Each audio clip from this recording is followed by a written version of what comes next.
At syempre, natutulog ang kanyang mga babies. Ayan o.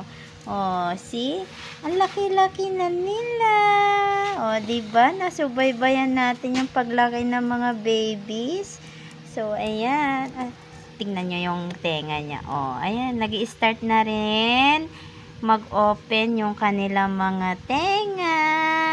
Oh, diba? Oh, tsaka napansin ko parang nakatayo yung mga tenga nila, hindi yung kagaya kay Yuki na nakababa, ganyan. May sa kanila ganyan, oh. See? Ang cute-cute nila. Ayan, no? Oh, ang kulay, nagmana kay Mami Yuki. Diba? Pero ang mukha, nagmana kay Yami.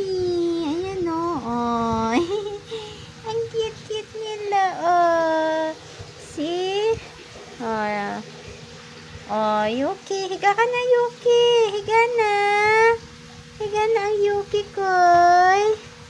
Naku, parang depressed na depressed, oh. Oy! Oh, Yuki. Oh, Yuki. Oh, diba? Ganyan din ka-cute si Yuki. Honestly, si Yuki maliit lang din yan, eh. Small dog lang talaga siya.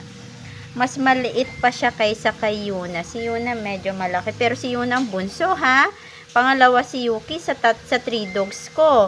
Pero si Yuki ang pinakamaliit sa kanilang 3. Oh. Diba? Cute-cute nila. Oh.